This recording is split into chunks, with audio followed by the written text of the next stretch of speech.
She was a millionaire wife who thought she had it all: status, security, and a husband who promised her forever. But when life suddenly shifted, when weakness and vulnerability crept into her world, she began to see a chilling truth. The man she trusted most showed her nothing but impatience and distance.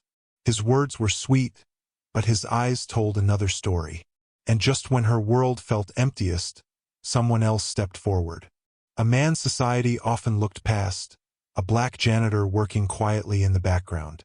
He carried no riches, no title, yet his presence revealed something far greater than wealth. But why did her husband's affection vanish so quickly? And how could the person everyone ignored become the only one who truly cared? Celine Sinclair's life looked like a dream most could never touch. At just 30 years old, she had inherited the legacy of a pharmaceutical empire worth hundreds of millions. Her name appeared in glossy magazines, her photos framed in stories about success, elegance, and power. Mansions, cars, jewels, these things were hers without question. To the world, she was untouchable, a symbol of wealth and strength. But behind closed doors, things were not so simple. Celine had married Adrian Carter, a man whose charm turned heads at every event. He was polished, handsome, and attentive when the cameras were watching. To outsiders, they looked like the perfect couple. She, the poised businesswoman. He, the devoted husband who had somehow stepped into a life of extraordinary privilege. Yet even before the accident, Celine had noticed small cracks in the picture. Cracks most people would ignore, but ones she couldn't unsee. Adrian was easily distracted. At dinner, his hand lingered too long on his phone. At parties, his eyes searched the crowd instead of staying with her. His affection came in calculated gestures: a quick smile when others were watching, a touch on the arm when cameras flashed. Celine, sharp as ever in business, began to question whether she had been blinded in love. Still, she pressed on. She wanted to believe the man she chose truly loved her, not just the fortune attached to her name. For months, she silenced her doubts. She told herself every marriage had its challenges. Every couple had their quiet struggles. But deep inside, unease was growing. The mansion she lived in, tall gates, sweeping hallways, chandeliers sparkling overhead, should have been her sanctuary. Instead, it sometimes felt like a stage. Every corner whispered reminders that wealth could not buy sincerity. And in the background of this glittering life moved those who were rarely acknowledged, the workers who kept the house alive. Among them was Elias Turner, the janitor. For over a decade, Elias had walked those marble floors, polished wood until it gleamed, and kept the estate running with quiet discipline. He had seen Celine grow from a determined young heiress into a powerful businesswoman. He had no spotlight, no recognition, but his loyalty never wavered. Yet, in a world blinded by status, Elias was invisible. Guests barely noticed him. Some dismissed him with a wave. Others avoided him altogether. He was a black man in a white mansion, carrying the weight of prejudice that hung silently in the air. People saw his uniform before they saw his face. They saw his role before they considered his worth. Celine, however, had always treated him with a kind nod or a polite word. She never fully realized how much his presence mattered, until the day her life turned upside down. The accident was sudden, shocking. One moment, she was strong and unshakable. The next, she was in a hospital bed, hearing doctors explain that paralysis might be permanent.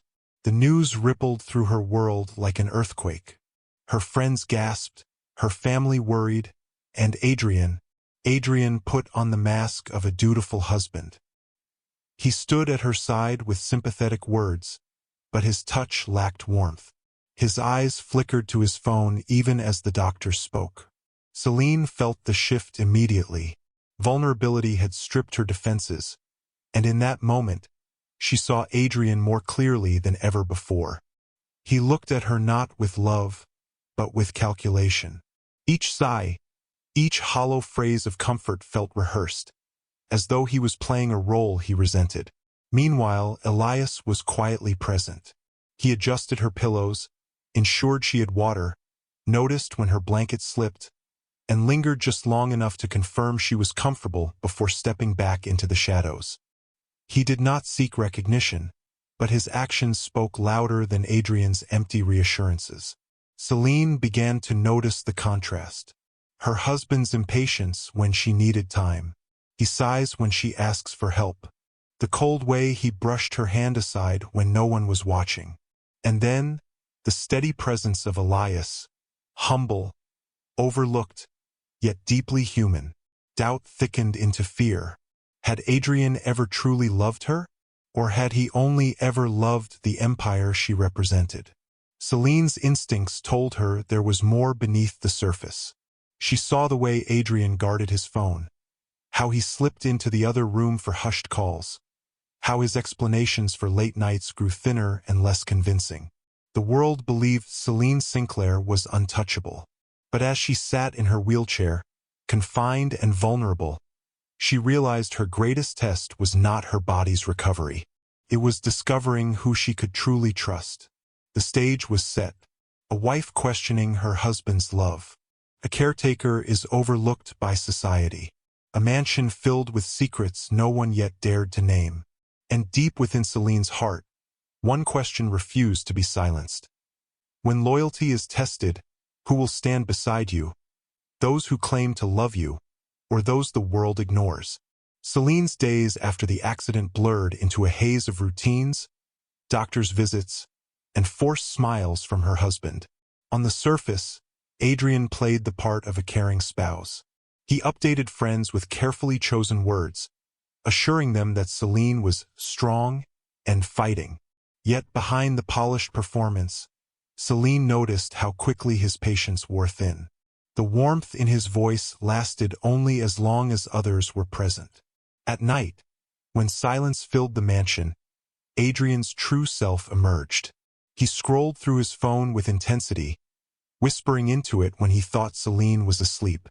His late-night meetings grew frequent, and his explanations felt flimsy. Each detail dug deeper into Celine's doubts.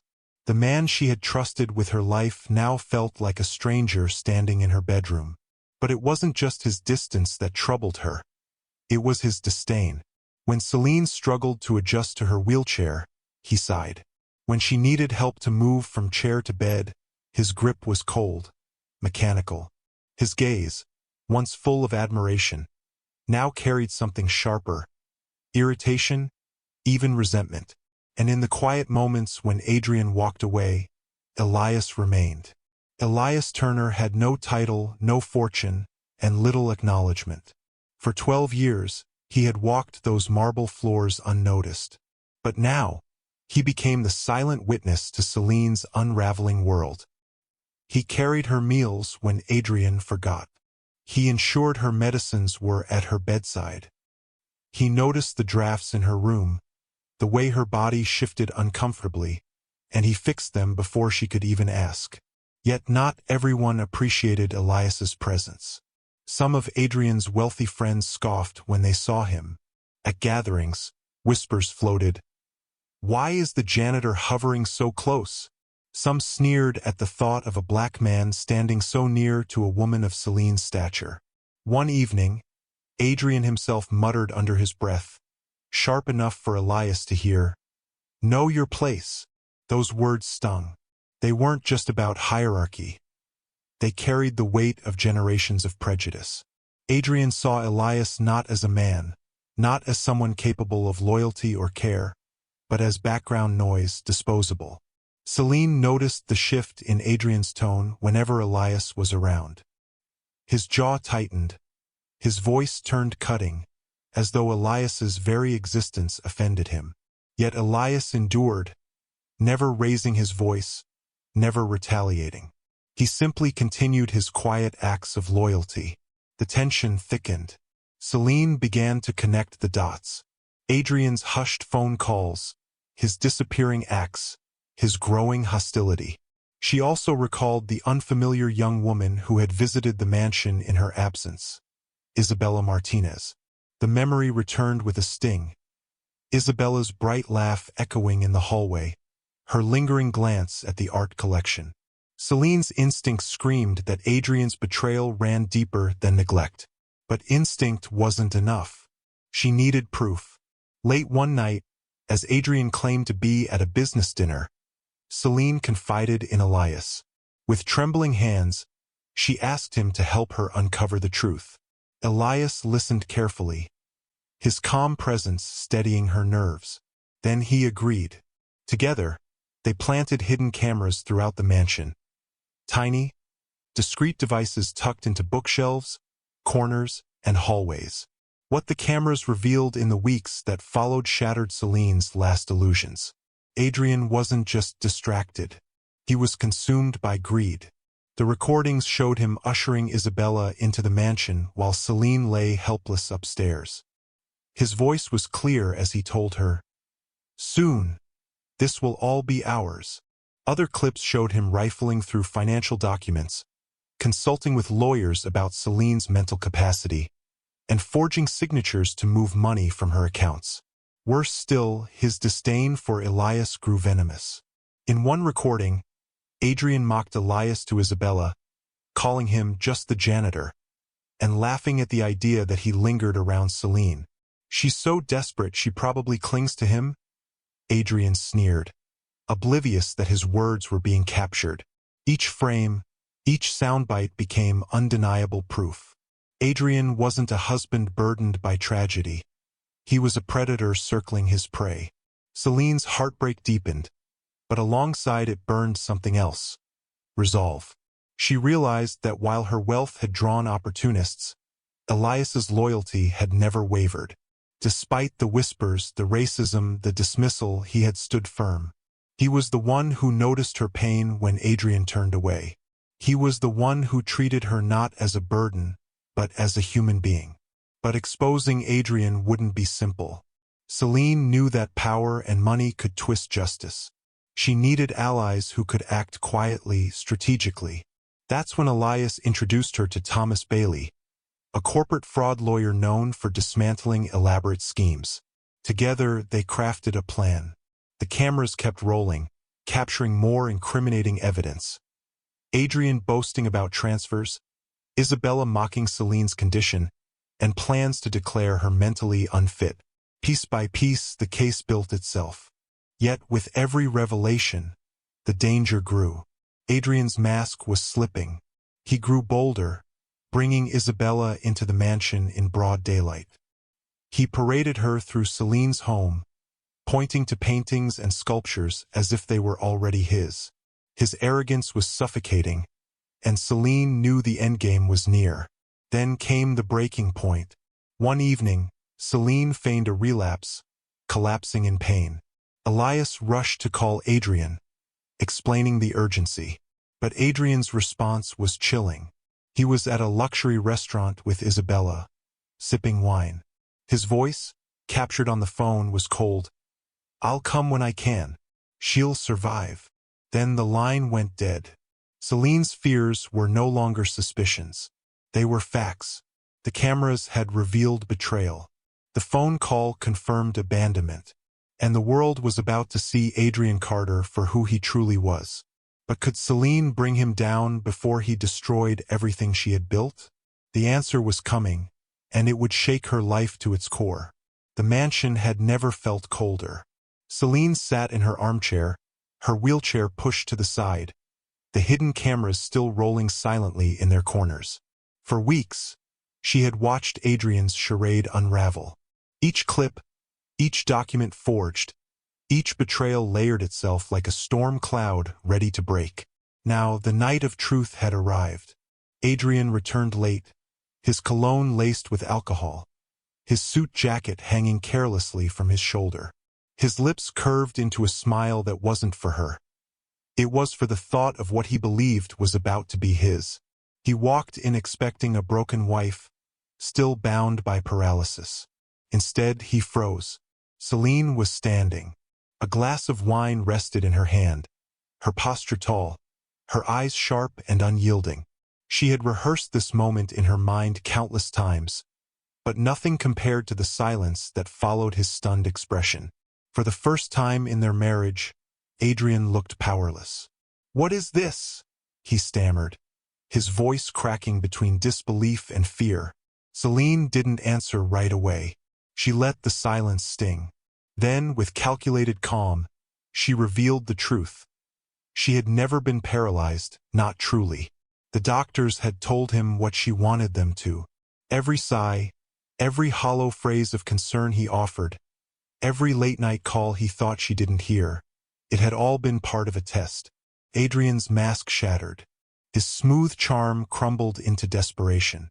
He stumbled over excuses, claiming exhaustion, stress, and confusion. But Celine remained unmoved. And then the doors opened.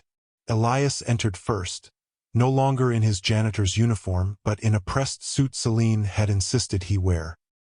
His presence filled the room, not as the background figure Adrian had mocked, but as a man standing proudly at her side. Behind him came Thomas Bailey, the lawyer, carrying folders brimming with evidence. Moments later, 2 detectives followed, their badges gleaming under the chandelier light. Adrian's face drained of color. He tried to laugh it off, but the recording spoke louder than his words. One by one, Thomas laid out the evidence. Forged signatures, fraudulent transfers, videos of Adrian ushering Isabella into the mansion, audio of him mocking his wife's condition, and worst of all, his cold dismissal when told Celine was in crisis. Every secret he had buried now spilled into the open. But what struck hardest was not just the fraud, not just the affair. It was the way Adrian had sneered at Elias. The recordings captured every venomous word. Just the janitor. Know your place. She's so desperate she clings to him. Words laced with centuries of prejudice. Words meant to belittle, to strip a man of dignity. And now those very words condemned him. The room brimmed with tension. Adrian raged, pointing a trembling finger at Elias, shouting accusations, desperate to redirect his shame. This is all his fault. He's beneath us. He set me up. His voice cracked with panic, his mask of superiority dissolving into raw fear. But Elias didn't flinch. For years, he had been invisible, dismissed, judged for the color of his skin and the work he did. Yet in this moment, he stood taller than Adrian ever could. Silent, steady, unwavering. He was the living proof that loyalty and love had nothing to do with wealth or status. Celine's voice cut through Adrian's chaos like steel. She reminded him that Elias, the man he belittled, had shown more humanity in a single day than Adrian had in their entire marriage. Every act of kindness, every quiet moment of care, had been genuine. Adrian, in all his arrogance, had failed the very test that Elias had unknowingly passed. The detectives stepped forward, cuffs ready. Adrian thrashed, begged, and pleaded, but it was useless. His empire of lies had crumbled, his wealth no shield against the truth. As the metal locked around his wrists, he shouted one last desperate claim, that Celine would regret this, that she had chosen a nobody over him. But Celine's answer was silence. She didn't need words. Her gaze toward Elias said everything. Adrian was led out of the mansion, his protests echoing down the marble halls. The man who had tried to strip Celine of her dignity, who had mocked Elias's worth, was now nothing more than a criminal in handcuffs. Yet the air still vibrated with the weight of what had just happened. Celine, though victorious, felt the gravity of betrayal press against her chest. Adrian's downfall was justice, but it was also a reminder of how easily love can mask cruelty. She turned toward Elias, who remained steady at her side. For the first time, the world had witnessed what she had come to understand. The man society ignored, the man judged for his skin and his station, had been her truest ally all along. But the story was not finished. Adrian's arrest was only the beginning. The media would swarm, the courts would decide, and the empire she had built would stand on trial differently. Could she rebuild her life not just on wealth, but on truth and loyalty? That answer was still to come. For now, the mansion was silent again. And in that silence, a single thought burned bright. Sometimes the person society casts aside becomes the very one who holds everything together. The days following Adrian's arrest unfolded like a storm breaking apart. Reporters swarmed the gates of the mansion, their microphones flashing questions that cut through the air like blades. Some asked about the fraud, others about the affair, but many wanted to know the most unsettling detail of all. Why had Celine trusted the janitor more than her own husband? And Celine answered, not with defensiveness, but with truth. She told them that loyalty, compassion, and humanity aren't bound by money or bloodlines. They are revealed in the quiet moments, in the unseen acts of kindness that so often go unnoticed.